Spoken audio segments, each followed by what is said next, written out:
Hello guys, आपका स्वागत है हमारे चैनल अनटोल्ड स्टोरीज़ पे। आज मैं लेके आई हूँ हाल ही में रिलीज मूवी हरोम हरा को लेके। नाउ इस स्टोरी में काफ़ी ज़्यादा आपको सिमिलैरिटी दिखने मिलेगी एनिमल की तरह, पर अगर एनिमल में से सारी वल्गैरिटी निकाल दी जाए और उसको अच्छी तरीके से पोर्ट्रेट किया जाए तो मिलेगी हमको हरोम हरा। तो बिना किसी देरी के कहानी शुरू करते हैं। नाउ कहानी शुरू होती है और हम किरण में और पलानी को देख पाते हैं। पलानी एक एक्स कांस्टेबल है, पर आज वो खुद पुलिस की हिरासत में है। उसने शायद पास्ट में कुछ क्राइम किए थे जिस वजह से उसकी नौकरी चली जा चुकी है और ये किसी डेविल के बारे में डिस्कस कर रहे हैं। पर ये डेविल आखिर है कौन, जो बताने के लिए पलानी उसको एक फ्लैशबैक में लेके जाता है कि सुब्रमण्यम जो है उसने यहाँ के सारे राक्षसों का अंत किया है, जैसे कि तेजा, शरद, विश्वनाथ वगैरह वगैरह। पर कैसे? तेजा का तो इतना आतंक था कि अगर उसके एरिया में कोई खुद का भी घर खरीदे या कोई औरत शांति से जी भी ले तो वो उसको पसंद ही नहीं आता था। वो उसका जीना दुश्वार कर देता था। औरतों पे उसकी गंदी नज़र थी और उन लोगों की ज़मीन को हड़पने का उसका शौक़ था। उसके यही शौक़ में न जाने उसने कितनी ही ज़िंदगियां बर्बाद कर दी थी, पर किसी में मजाल थी कि कोई उसको जवाब दे पाए? नहीं, यहाँ के लोग तो उसके आतंक से इतना डर चुके थे कि वो मौत चुनना पसंद करते थे। वो अपनी ज़मीन, अपना घर, अपनी जायदाद सब छोड़ना भी पसंद करते थे, पर इनके सामने इनसे बोला नहीं जाता था, जिसने इन हरामी लोगों की बहुत ज़्यादा हिम्मत बढ़ा दी थी। और आए दिन लोगों के साथ गलत करना तो इनका पेशा ही था। तभी इन सभी की भीड़ में हम मिलते हैं सुब्रमण्यम से। सुब्रमण्यम हाल ही इस गांव में आया है और यहाँ पे वो एक लैब असिस्टेंट का काम करता है। उसकी जॉब तो कोई बड़ी नहीं, पर वो जो भी है, जैसा है, उसमें वो खुश रहता है और उसको किसी के नीचे दब के रहने की आदत नहीं है। यहाँ पे हमें पता चलता है कि देवी नाम की इसी कॉलेज की टीचर जो है, जो सुब्रमण्यम को काफ़ी ज़्यादा पसंद करती है और उसको वो चांस भी देती है। हालांकि सुब्रमण्यम को ऐसा लगता है कि उसने अपनी लाइफ में कुछ खास नहीं किया, तो वो कुछ बन के देवी को अप्रोच करेगा, पर देवी को उसकी फाइनेंशियल कंडीशन से कुछ खास फ़र्क नहीं पड़ता। इसी दौरान जब वो पलानी के साथ बैठा होता है तो उसको उसके घर से उसके पापा का कॉल आता है। उसके पापा आज भी उसे पैसों के बारे में ही बात कर रहे थे कि कब आएगा उसका मनी ऑर्डर, उसे पैसे की ज़रूरत है। यहाँ पे सुब्रमण्यम उसे बताता है कि जल्द ही वो पैसे भिजवा देगा और वो देवी के साथ भी अपने सपने बयां करता है। ना देवी यहाँ से अपने घर को निकलती ही है और सुब्रमण्यम भी ऑफिस की ओर बढ़ ही रहा होता है। तब रास्ते में अचानक एक लड़का उसके स्कूटर के आगे आ जाता है और वो उससे हेल्प मांगने लगता है कि मेरे पीछे कुछ गुंडे पड़े हैं। वो मेरी बहन के बारे में काफ़ी ज़्यादा गलत बोल रहे थे। जब मैंने उन्हें रोकने की कोशिश की तो वो उल्टा मुझे ही मारने लगते हैं। तो यहाँ पे जब सुब्रमण्यम उनमें से एक गुंडे को समझाने की कोशिश करता है तो वो उल्टा सुब्रमण्यम से ही लड़ने लगते हैं। वो इंसानियत से काफ़ी ज़्यादा दूर तक आ चुके थे, तो उन्हें कुछ बोलना समझना समझ में ही नहीं आता था, तो वो तुरंत ही सुब्रमण्यम से लड़ने के लिए उतारू हो जाते हैं। पर उन्हें शायद सुब्रमण्यम की पावर का आइडिया नहीं था। तो ये जब उसको मारने की कोशिश करते हैं तो सुब्रमण्यम भी उनको ले मारता है, दे मारता है और धड़ाधड़ बहुत बुरी तरीके से मारता है। तभी उनमें से एक आके उनको बताता है कि उसको पता नहीं कि वो किसका आदमी है। तभी हमें पता चलता है शरद के बारे में। शरद को भी अभी यही पता चलता है कि उसके गुंडों को किसी ने मारा है, जो जान के वो खुद ही वहाँ पे लड़ने जाने लगता है। पर उसका एक आदमी उसको समझाता है कि उसे जाने की ज़रूरत नहीं, वो तो कॉल पे ही उसका काम तमाम कर सकता है।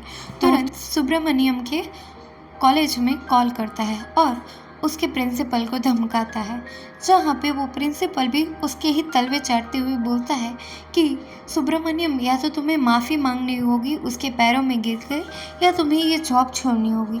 तो सुब्रमण्यम डिसाइड करता है कि वो ये जॉब नहीं करेगा।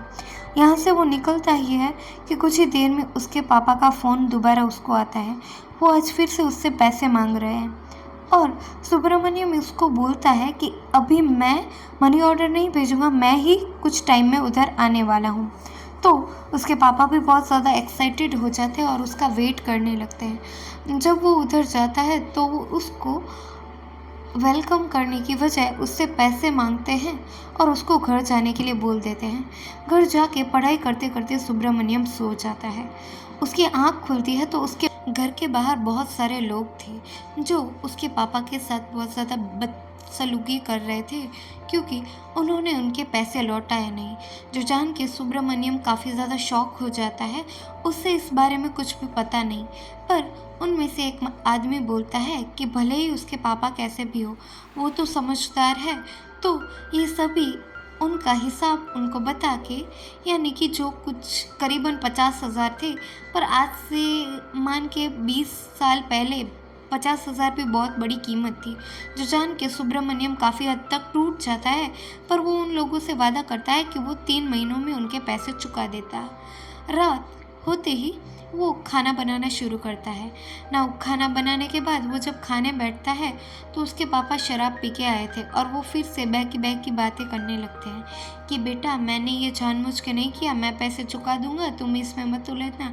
जो जान के सुब्रमण्यम को यहाँ पे बहुत ज़्यादा गुस्सा आ जाता है और वो उनको बोल देता है कि कोई ज़रूरत नहीं है ये सब करने की, आप हमेशा शराब पी के ये सब करते हो, पर उसके बाद आप सिर्फ वही गलतियाँ रिपीट करते हो। और वो खाना छोड़ के चला जाता है। जब वो सोने जाता है तो कुछ देर बाद उसके पापा वहाँ पे आके कन्फेस करते हैं कि वो खुद को बहुत ज़्यादा लकी मानते हैं कि उनका सुब्रमण्यम जैसा बेटा है, पर उसके पापा बहुत ज़्यादा अनलक्की है कि वो कभी उसको खुशियाँ नहीं दे पाए ना। ये सब सुन के सुब्रमण्यम उसको बताता है कि वो जाग रहा है तो ये सब वो ना बोले, और उसके डैड यहाँ से चले जाता है, पर वो खुद उनके पास जाता है और उन्हें हक करके सो जाता है। यानी कि सुब्रमण्यम एक बहुत ही अच्छा बेटा है, पर कहीं ना कहीं उसके पिता जयप्रकाश अपनी पिता तरीके की जिम्मेदारियां निभा नहीं पा रहे हैं। यहाँ से वो अगली सुबह अपने कुप्पन गांव के लिए दोबारा निकल जाता है। गांव पहुंचते ही देवी उसका हाल पूछती है तो वो कल रात हुई सारी बातें उसे बता देता है।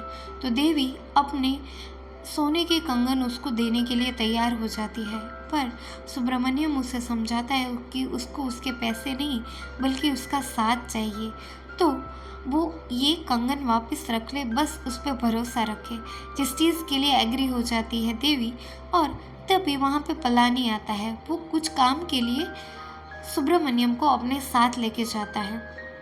यहाँ से ये एक इंसान की आखिरी विदाई में जाते हैं, जहाँ पे जाके पलानी उसके घर में घुस के कुछ चीज़ है वो चुरा के लेके आता है। ये चीज़ क्या है वो हमें तो नहीं बताया जाता, पर हमें जल्दी ये समझ आ जाएगा। पर जब ये चीज़ ये लेके निकलता है तो रास्ते में उसको एक और आदमी पकड़ लेता है। तो वो बोलता है कि एक काम करता हूँ, मेरा दोस्त बाहर खड़ा है, उसको मैं भेज के आता हूँ। और इसी बहाने वो सुब्रमण्यम को वो बैग दे देता है और वहाँ से निकल जाने के लिए बोलता है। थोड़ा आगे जाके ही टक टक करके आवाज़ आती है। चुचान के सुब्रमण्यम वो बैग खोल के देखता है तो उसमें एक गन थी जो पलानी ने चुराई हुई थी, या फिर उसने उसकी डुप्लीकेट रेप्लिका बनाई थी। पर आखिर क्यों ना। शाम होते ही ये दोनों दोबारा मिलते हैं, जहाँ पे पलानी उसको सारी सच्चाई बताता है कि इसी गन की वजह से उसकी जॉब गई थी कांस्टेबल की। वो ऐसी गन सस्ते हाथों में सेकंड हैंड बनवाता है और उसको 500 रुपए में बेचता है। नव ये जान के सुब्रमण्यम काफ़ी ज़्यादा एक्साइटेड हो जाता है, ऐसे उसे पैसे की ज़रूरत है। तो वो कहता है कि मैं भी ये चीज़ बना सकता हूँ और इसको बनाने की कॉस्टिंग ज़्यादा नहीं आएगी, 50 से 60 रुपये, तो बाकी का प्रॉफिट हम डिस्ट्रीब्यूट कर लेंगे। तो ये गन बनाने के लिए जगह ढूंढने के लिए निकल जाते हैं और बड़ी मुश्किल से उनको एक जगह मिलती है जो होता है थिएटर। ये थिएटर काफ़ी ज़्यादा बंद पड़ा था, तो ये लोग यहीं पे अपना अड्डा जमाने की कोशिश करते हैं। पर कुछ ही देर में वहाँ पे शरद के आदमी आते हैं, जो जान के पलानी तो काफ़ी ज़्यादा डर जाता है। पर यहाँ पे सुब्रमण्यम उसे समझाता है कि अगर ये शरद की जगह है तो यहाँ पे और कोई तो आएगा ही नहीं, और शरद को हम पता नहीं चलने देंगे। ये सोच के वो वहाँ पे अपना काम शुरू कर देते हैं, और यहाँ पे सुब्रमण्यम अपनी जी जान लगा देता है और वो अपनी पहली गन तैयार कर देता है, जिसे चला के पलानी काफ़ी ज़्यादा एक्साइटेड हो जाता है। ना ये लोग अपनी गन्स बेचने के लिए निकल पड़ते हैं। इनका कस्टमर आता नहीं और ये लोग वहीं पे वेट करते रह जाते हैं। तभी वहाँ पे शरद आ जाता है, और शरद अपनी सिगरेट चलाना चाहता है पर उसके पास माचिस नहीं, तो वो यहाँ पे सुब्रमण्यम की माचिस की तिल्ली से अपनी सिगरेट जलाता है, जो सुब्रमण्यम को अच्छा नहीं लगता।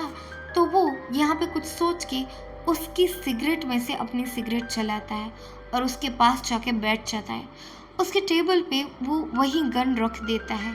तो शरद बोलता है कि ये आखिर क्या है, तो वो उसे समझाता है कि गन है, पर वो ऐसा बोलता है कि मेरा काम तो हाथों के हथियार से ही हो जाता है, तो मैं ये क्यों लूँ। तभी वहाँ पे कुछ देर में कुछ गुंडे आते हैं जो शरद के आदमियों पे हमला कर रहे थे।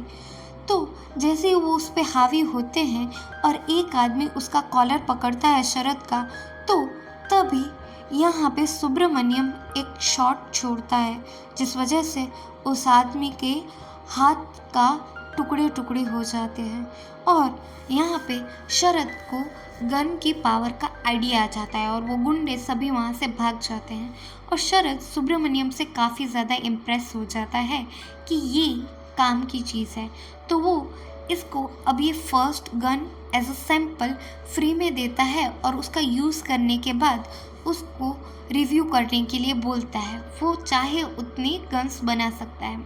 नाउ शरद भी यहाँ से सीधा घर जाके अपने दोनों भाइयों को इसके बारे में बता देता है, जो काफ़ी ज़्यादा एक्साइटेड हो जाते हैं इसकी पावर को जानने के लिए। और तेजा तो उसे बताता है कि 1 2 3 नहीं, बल्कि उनके हर एक गुंडे के लिए उनको एक गन चाहिए, जो अब सप्लाई करेगा सुब्रमण्यम।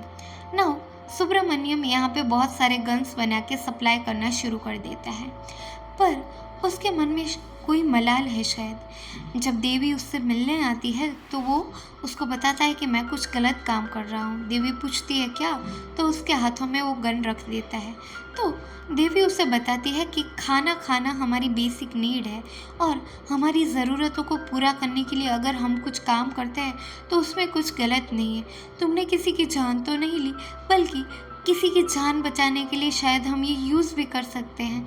तो यहाँ पे उसको सपोर्ट करती है देवी, जिससे सुब्रमण्यम का हौसला काफ़ी ज़्यादा बढ़ जाता है, और उसकी सप्लाई देख के और भी कई सारे गुंडे उसके पास आते हैं। उनमें से एक होता है राजन, जो अपने सौतेले भाई के अत्याचार से बचने के लिए उसको गन्स की ज़रूरत है, जिसकी सप्लाई करना उस एरिया में काफ़ी ज़्यादा मुश्किल था। पर सुब्रमण्यम को किसी का डर नहीं, वो तो रेडी हो जाता है कि चाहे किधर भी हो मैं माल पहुंचा दूंगा, so don't worry about it. और पुलिस की तगड़ी निगरानी के बीच भी वो माल वहाँ पे पहुँचा देता है। इसके बाद क्या था, उसका दबदबा बनने लगता है। पर किरण यहाँ पे पलानी पे गुस्सा करने लगती है कि यहाँ पे मैंने तुम्हें सुब्रमण्यम के गुणगान या उसके राक्षस होने की कहानी नहीं पूछी, पर यहाँ पे मैं जानना चाहती हूँ कि वो आखिरकार ऐसा बना कैसे। तो पलानी फिर से उसे समझाने की कोशिश करता है कि चारों ओर फिर ये गुंडे सभी गन्स से अपना काम निपटाने लगे। चारों ओर खून खराबा भी बढ़ने लगा, और इसी दौरान बहुत सारी अच्छी और बहुत सारी बुरी चीज़ें होने लगी। बहुत सारे अनजान हाथों में पावर्स आने लगी। पर इन सभी की पावर से एक आदमी बहुत ज़्यादा नाराज़ था, जो कि था राजन। राजन पहले ही इन सभी गुंडों को गन सप्लाई कर रहा था, पर सुब्रमण्यम के आने से उसका मार्केट डाउन हो चुका था। पर सुब्रमण्यम इस चीज़ से नहीं डरता। राजन आके उसको खुली धमकी भी देता है, पर यहाँ पे सुब्रमण्यम पीछे हटने को तैयार नहीं था। वो कहता है कि मेरा मार्केट है, तेरा भी मार्केट है, तू अच्छा माल बना तो तेरा भी बिकेगा। पर राजन इस चीज़ के लिए रेडी नहीं, वो तो पूरा मार्केट अपना करना चाहता है। तो वो एक दिन इनडायरेक्टली इनको एक ऑर्डर देता है, जो पलानी वहाँ पे डिलीवर करने जाता है, तो वो इसको ही पकड़ लेते हैं। पर पलानी डरता नहीं, वो कहता है कि वो जानता नहीं कि उसके पीछे किसका हाथ है, जो सुब्रमण्यम होता है। नाउ सुब्रमण्यम यहाँ पे अपनी सारी गन्स उनको सप्लाई कर चुका था। तभी वो जब थिएटर में बैठे बैठे दूसरी गन्स तैयार कर रहा था, तभी शरद के गुंडे वहाँ पे आ जाते हैं और वहाँ पे आके वो एक आदमी को बुरी तरीके से मार रहे थे। पर यहाँ पे सुब्रमण्यम कुछ करता नहीं, वो छुपे तरीके से देखता है। अचानक ही उसे एक चीख सुनाई देती है, जो कहीं जानी पहचानी थी। नाउ यहाँ पे उसके हाथ से एक हैमर गिर जाता है, जो जान के एक गुंडा वहाँ पे देखने आता है। पर तभी वहाँ पे एक मोर आ जाता है, जो सुन के वो वापस लौट जाता है। यहाँ पे शरद उस आदमी को बोलता है कि तू हमारी ज़मीन पे कब्जा करेगा, तेरी इतनी औकात है, वो केस जीत गया तो क्या, तेरी जान तो मेरी ही है ना, और मैं कैसे भी करके वो ज़मीन लेके ही रहूँगा। ऐसा करके जब वो गुंडा उसको मारने ही वाला होता है और सुब्रमण्यम वहाँ से देखता है, तो उसे पता चलता है कि ये आदमी और कोई नहीं पर उसके पिता जयप्रकाश है। नाउ ये जानते ही उसका खून खौल जाता है और वो तुरंत ही थिएटर के अंदर आ जाता है और शरद के गुंडों को बहुत ही बुरी तरीके से, यानी कि कुत्तों की तरह मारता है, एज इफ उसने उसके पिता पे हाथ उठाया था। वो एक एक करके सभी को मारने लगता है, जो जान के शरद बोल देता है कि हमें सुब्रमण्यम की भी ज़रूरत नहीं है, तुम उसको भी मार दो। पर सुब्रमण्यम को मारना इतना आसान नहीं था। वो यहाँ पे खड़े हुए हर एक गुंडे जिसने उसके पापा को हाथ लगाया था, उनको कुत्तों की तरह मारता है, बहुत बुरी तरह मारता है, इतना कि उनकी हालत ख़राब हो जाए। और एट लास्ट वो शरद को भी बहुत बुरी तरीके से मारता है, उसके वो पैर काट देता है और उसके सर में बहुत ज़्यादा इंजरी होती है, जिस वजह से शरद कोमा में चला जाता है। और यहाँ पे कैसे भी करके सुब्रमण्यम अपने पिता की जान बचा लेता है। दूसरी ओर यहाँ पे तेजा को भी धीरे धीरे करके पता चलता है कि उसके भाई पर किसी ने अटैक किया है, पर आखिर वो कौन है वो तो वो जानता भी नहीं। पर उन पिटे हुए गुंडों में से एक में थोड़ी सी जान बाकी थी, तो रिवील करता है कि सुब्रमण्यम ने उनको मारा है। नाउ ये सुनते ही तेजा उसको भी ख़त्म कर देता है और वो कुत्तों की तरह सुब्रमण्यम के पीछे पड़ने का फैसला कर लेता है। और दूसरी ओर सुब्रमण्यम के पिता उसे पूरी सच्चाई बताते हैं कि उस गांव में उसका अपना कोई नहीं था। उसका अपना कहने के लिए उसका तो सिर्फ एक बेटा ही है, जो उससे दूर रहता है। तो बड़ी मेहनत करके उन्होंने एक एक पैसा जोड़ के एक ज़मीन खरीदी थी। ज़मीन खरीदने के बाद तेजा के गुंडों ने उस पर कब्जा कर लिया था, जिसको छुड़ाने के लिए वकील ने उनसे बहुत सारे पैसे मांगे, जिस वजह से उन्होंने गांव वालों से बहुत सारा उधार लिया और मुश्किल से वो केस जीते। तो ये जानने के बाद शरद और उसके आदमियों ने उनको किडनैप कर लिया और उनकी जान लेने की कोशिश की। पर अगर वो ज़मीन भी उनको ना मिले तो चलेगा, उनके लिए उनका बेटा काफ़ी है। तभी वहाँ पे पंडित जी आते हैं और उनको आशीर्वाद देते हैं। उनसे पूछने लगता है कि आखिरकार सुब्रमण्यम है कहाँ, उसे तो मैं आज ही ख़त्म कर दूंगा। अभी ये लोग डर में धंसे हुए थे। वो कुछ और लोगों को बुरी तरह से मारने लगते हैं और वहाँ पे तेजा भी आ जाता है। तभी वहाँ से दूर से सुब्रमण्यम आता हुआ दिखता है, जिसको एक आदमी मारने के लिए दौड़ता है, जो देख के बच्चे अपना सिर झुका लेते हैं। पर जब वो आदमी आगे बढ़ता है और वो दौड़ रहा होता है, दौड़ते दौड़ते ही सुब्रमण्यम उसका गला उसके धड़ से अलग कर देता है और यहाँ पे वो एक हीरो की तरह, यानी कि यहाँ पे ये रेप्लिका दिखाया गया है कि सुब्रमण्यम एक वॉरियर है और वो वहाँ के देवता मुर्गन की तरह यहाँ पे रिप्रेजेंट होता है। यहाँ पे आए हुए हर दुष्ट, पापी और दुराचारी का वो आज ही अंत कर देगा। नाउ ये देख के तेजा को भी काफ़ी ज़्यादा गुस्सा आ जाता है, पर यहाँ से पीछे मुड़ के इस बार सुब्रमण्यम मुर्गन के मंदिर में से उनका शस्त्र लेता है और उसके बाद वो चल पड़ता है आगे दुष्टों का विनाश करने के लिए। वो पहले विश्वनाथ को बुरी तरीके से मार देता है और उसके बाद सभी गांव वालों में एक उम्मीद आ जाती है कि कुप्पम के दुख अभी दूर हो गए हैं। ना यहाँ पे तेजा काफ़ी हद तक डर चुका था और वो डिसाइड करता है कि अभी के लिए वो यहाँ से भाग जाएगा। पूरे गांव वाले उस पर अटैक करने के लिए रेडी हो गए थे, तो वो तब वहाँ से छुप के निकल जाता है और यहाँ पे सुब्रमण्यम उनसे प्रॉमिस करता है कि अब ये पूरा गांव उसका परिवार है और चाहे जो भी हो वो हमेशा उनकी रक्षा करेगा। यहाँ पे अभी कोई भी दुष्ट उनको परेशान नहीं कर पाएगा जब तक वो रहेगा। और इसी के साथ वो गांव वालों को वचन दे देता है उनका नया रक्षक बनने का। गांव में काफ़ी ज़्यादा खुशी छाई हुई थी, पर तेजा के घर में दुख का माहौल था। ऐसे उसका भाई हॉस्पिटल में कोमा में है और उसका जीजा मर चुका है। ना यहाँ पे ये है तो बहुत ज़्यादा गुस्से में, पर अभी उसे पता नहीं कि अब वो आखिरकार कैसे सामना करेगा सुब्रमण्यम का।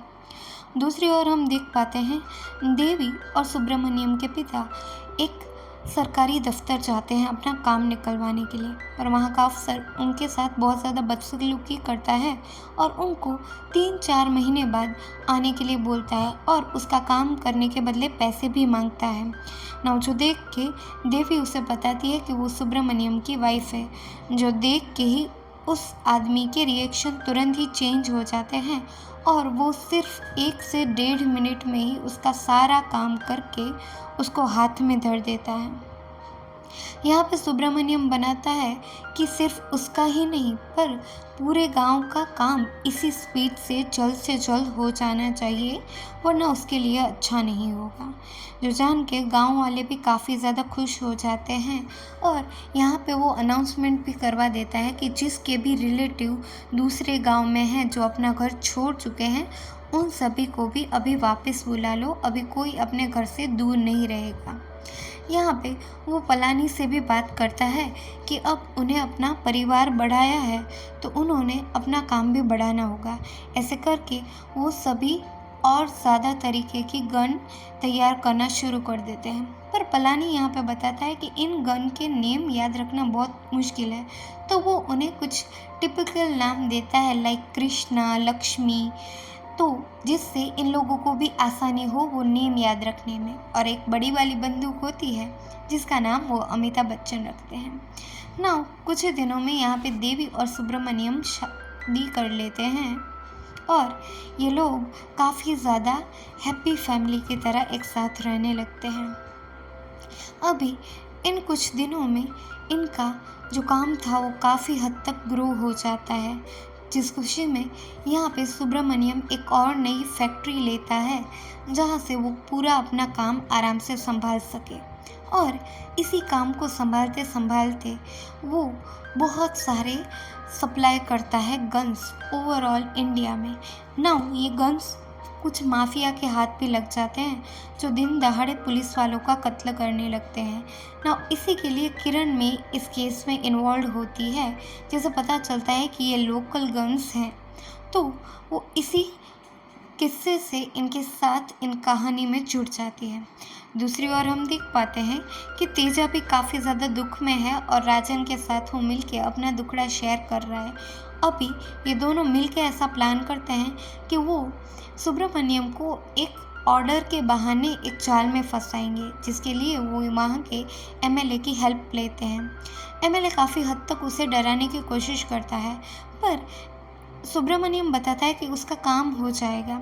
काम के बहाने वो उसको अलग जगह पे अकेले ही बुलाते हैं, पर सुब्रमण्यम वहाँ पे बिना डरे पहुँच जाता है, जहाँ पे हम देख पाते हैं कि तेजा और उसके आदमी, बहुत सारे आदमी वहाँ पे आज सुब्रमण्यम को मारने के लिए आए हुए हैं। उन सभी के पास उसी की दी हुई गन है, पर उसकी रेंज शायद कम थी। तो यहाँ पे सुब्रमण्यम को पीछे हटता देख तेजा काफ़ी ज़्यादा खुश होता है। पलानी भी उसको जल्दी ही कार में बैठने को बोलता है, पर सुब्रमण्यम तो और पीछे चला जाता है और अपनी कार के बैग में से एक ज्योति लक्ष्मी नाम की एक स्नाइपर गन निकालता है, जिसके एक ही शॉट के साथ तेजा की ऑलमोस्ट आधे से ज़्यादा आदमी मर जाते हैं। उस धमाके के साथ लोग तो भले ही कम मरे, पर ये लोग डर बहुत ज़्यादा जाते हैं, तो यहाँ से वो पीछे हट करने का फैसला कर लेते हैं और ये लोग यहाँ से फटाक से निकल जाते हैं। पर सुब्रमण्यम वहीं खड़ा रहता है, बिना डरे। वो सभी का मुकाबला करने के लिए रेडी ही है, जो जान के पलानी भी काफ़ी ज़्यादा खुश होता है कि हर एक सिचुएशन को टैकल करने के लिए रेडी है अभी सुब्रमण्यम। यहाँ से जब वो घर जाता है, तब अभी सुब्रमण्यम के जो पिता होते हैं जयप्रकाश, वो उससे प्रॉमिस लेते हैं कि वो ये काम बंद कर दे, क्योंकि वो हथियार तो भले अच्छे के लिए बनाता है, पर हथियार को अच्छे बुरे का भेद पता नहीं, तो उसकी वजह से कई मासूमों की जान जा रही है। तो जिस बात की हामी भरते हुए अभी यहाँ पे सुब्रमण्यम कह देता है कि अब से वो ये काम नहीं करेगा। पर यहाँ पे किरण में को थोड़ा सा ही थिंकिंग करने पे क्लू मिल जाता है कि इन सब के पीछे सुब्रमण्यम का हाथ हो सकता है, तो वो सुब्रमण्यम को इन्वेस्टिगेट करना शुरू कर देती है। और दूसरी ओर सुब्रमण्यम अपना हथियारों का धंधा बंद करके वहाँ पे एक नई लाइफ की शुरुआत करने के लिए एक स्पेशल उत्सव करवाता है, जिसमें सभी ऑलमोस्ट पूरा गांव शामिल था। ना इसकी जांच पड़ताल करते करते अभी किरण में इनके घर तक आ पहुंचती है। ये अपनी फैक्ट्री तो साफ़ कर देते हैं, घर भी साफ़ करवा देते हैं पलानी की मदद से, पर एक चचा होते हैं जो लास्ट तक अपने पास एक गन रखते हैं ना। उन चचा को बचाने के लिए सुब्रमण्यम वो गन अपने पास रख लेता है, और जब किरण में उसके पास आती है तो सामने से वो वही गन उसको दे देता है, जिस वजह से किरण में उसको वहाँ से लेके जाने लगती है, पर पूरा गांव रास्ते में आ जाता है। पर यहाँ पे दोबारा सुब्रमण्यम उनको समझाता है कि वो खुद इनके साथ जा रहा है, ना कि ये लोग इनको ले जा रहे हैं, जिस वजह से गांव वाले इनको जगह दे देते हैं और यहाँ से सुब्रमण्यम को ले जाया जाता है। ना पूरा गांव उसका पीछा करते करते पुलिस स्टेशन तक आ पहुंचता है, जिससे किरण को समझ आ जाता है कि इसको यहाँ पे रखना पॉसिबल ही नहीं, उसका जगह कंपलसरी चेंज करना पड़ेगा। तभी उसको उसके सीनियर का भी कॉल आता है कि सुब्रमण्यम को दूसरे पुलिस स्टेशन में शिफ्ट करना है, जिस वजह से वो सुब्रमण्यम को यहाँ से पीछे के दरवाजे से निकाल देती है और गांव वाले काफ़ी ज़्यादा शोर शराबा करने लगते हैं, एज इफ़ वो छुपी तरीके से सुब्रमण्यम को परेशान कर रहे हैं और एक जगह से दूसरी जगह घुमा रहे हैं। सुब्रमण्यम के जाने के बाद किरण को पलानी सारी सच्चाई बताता है कि कैसे सुब्रमण्यम की होने से आम गांव वालों को अपने हक मिले और वो अभी भी उनकी जान बचा सकता है, पर अगर वो चला गया तो तेजा का आतंक फिर से शुरू हो जाएगा। जो जान के वो रिक्वेस्ट करता है किरण को कि वो सुब्रमण्यम को उस ट्रैप से निकाले या निकालने में मदद करे। तो इस बार ये पूरी स्टोरी जान के किरण में काफ़ी ज़्यादा चेंज हो जाती है और वो अपने सीनियर को कॉल करके सुब्रमण्यम का पता लगाती है। वो पता तुरंत ही वो पलानी को दे देती है, जिसके बाद पलानी अपने कांटेक्ट के सारे गुंडों को इस चीज़ में इन्वॉल्व कर लेता है। वो हर एक उस आदमी को जिसने तेजा का साथ दिया था उसको किडनैप करवा के कंट्रोल में ले लेता है, जिस वजह से तुरंत ही कुछ टाइम में हम देख पाते हैं कि सुब्रमण्यम को आज़ाद किया जाता है। पर सुब्रमण्यम की हालत बहुत ज़्यादा ख़राब है, वो सर से पैर तक खून में सना हुआ है और इन पुलिस वालों ने उसे बुरी तरीके से मारा है। उसके बाद हम देख पाते हैं कि तभी पलानी उसको लेने के लिए आ जाता है। उसकी हालत बहुत ज़्यादा ख़राब है, पर वो कैसे भी करके खुद को संभाल के यहाँ से निकल पड़ता है अपने आगे के सफ़र की ओर, किसी बात से अनजान। पर आखिर क्या, वो हमें जल्दी ही पता चल जाएगा। सुब्रमण्यम के यहाँ पे ना होने की वजह से जो यज्ञ उसने शुरू करवाया था, वहाँ पे तेजा और उसके गुंडे आ जाते हैं। वहाँ पे आए हुए हर आदमी को वो बुरी तरीके से मारते हैं, इतना बुरा कि उनकी जान ही ले लेते हैं। कई लाशों के ढेर में से उनको उसके पिता मिल जाते हैं ना। जब उनको पता चलता है कि उसके पिता वहाँ पे है, तो वो उनको मारने की बजाय उनको अपनी गाड़ी के पीछे बांध देते हैं, उनको दूर तक घसीट के लेके जाते हैं और नुकीली तारों के बीच उनको फंसा देते हैं। फंसाने के बाद भी उनको चैन नहीं आता, वो घसीटते हुए उन्हें दूर तक ले जाते हैं और उनका सर एक पत्थर से टकरा जाने के बाद उन्हें वहाँ पे मरने के लिए छोड़ के चले जाते हैं ना। सुब्रमण्यम जब यहाँ पे पहुँचता है तो उसके पिता की हालत बहुत ही ज़्यादा ख़राब हो चुकी थी, पर एक मिनट के लिए तो उसे लगता है कि शायद उसके पिता उसे छोड़ के जा चुके हैं, पर उनमें अभी कुछ सांसें बाकी थी। वो कुछ इम्पोर्टेंट अपने बेटे को कहना चाहते थे, जहाँ पे वो कहते हैं कि उन्होंने एक बहुत बड़ी गलती की है सुब्रमण्यम के हाथों से हथियार छुड़ा के। शायद उनके पास हथियार होते तो वो भी कुछ लोगों की जान बचा पाते और ना ही ऐसे बेगुनाहों को मरते हुए देखते। तो वो अपना काम उसे फिर से शुरू करने के लिए बोलते हैं और इसी के साथ वो अपनी आखिरी सांस लेते हैं। सुब्रमण्यम भी उनके किए गए वादे को निभाने की कोशिश में जुट जाता है और वो बदला लेना चाहता है अपने पिता की मौत। अपने पिता के अंतिम संस्कार के बाद वो अपनी फैक्ट्री के एक कोने में चुपके से कुछ हथियार तैयार कर रहा है। वो अपने आदमियों तक अंदर नहीं आने देता, वो किसी से बात भी नहीं करता। जान के पलानी काफ़ी ज़्यादा वरीड है, पर वो कहता है कि हमें तुम्हारी हेल्प तो करने दो। पर यहाँ पे सुब्रमण्यम बताता है कि इतने लोगों की जान गई है वो काफ़ी है, अब जब तक मैं ज़िंदा हूँ किसी और की जान नहीं जाएगी ना। यहाँ से इससे ये प्रॉमिस करके वो यहाँ से निकल पड़ता है। उसी मेले वाली जगह पे वो बुलाता है तेजा को। वो उसके भाई को किडनैप करके लेके आया है और उसी के सामने बेदर्दी से उसी के भाई का गला काट देता है, जिस वजह से इन दोनों में एक जंग छिड़ जाती है। और यहाँ पे सुब्रमण्यम एक तरफ अकेला है और दूसरी तरफ हैं कई सारे आदमी तेजा के। अभी ये सब देख के वो उस पर गोलियां चलाना शुरू कर देते हैं, पर रेंज कम होने की वजह से एक भी गोली सुब्रमण्यम को नहीं लगती। तो तेजा जब उनको आगे बढ़ के उसको शूट करने के लिए बोलता है, तो वहाँ पे सुब्रमण्यम ने डायनामाइट बिछा के रखा था। जैसे ही उनका पैर वहाँ पे पड़ता है, वहाँ धमाकों के साथ लाशों के ढेर बिछ जाते हैं और बहुत सारे लोग ऐसे ही धमाकों में मरने लगते हैं, जिस वजह से अभी जो जिंदा थे वो आगे नहीं बढ़ना चाहते। तो सुब्रमण्यम सामने डट के खड़ा रहता है, पर तेजा की बदसलूकी यहीं पे ख़त्म नहीं होती। वो तभी वहाँ पे देवी को लेके आता है और देवी को इस तरफ से उस तरफ जाने के लिए बोलता है, जिस वजह से उसकी भी जान चली जाए। पर देवी को बचाने के लिए सुब्रमण्यम पहले ही वो बॉम्ब डायनामाइट ब्लास्ट कर देता है, जिस वजह से देवी को कोई हार्म ना हो और वो बड़ी मुश्किल से वहाँ से देवी को बचा लेता है। देवी को बचाने के बाद वो उसे वहाँ से तुरंत निकल जाने के लिए बोलता है और अपनी स्पेशल गन से सभी गुंडों को मारना शुरू कर देता है। एक के बाद एक कई सारे गुंडे मरते हैं। कई बार वो अपने आप को भी बेबस महसूस करता है, उसके हथियार भी उससे छूट जाते हैं, पर वो आज तेजा को बिना मारे रुकेगा नहीं। वो उसको ख़त्म करके ही अपनी आखिरी सांस लेगा शायद। बड़े मुश्किल से उसने उसकी ऑलमोस्ट आधे से ज़्यादा गैंग को ख़त्म कर दिया था।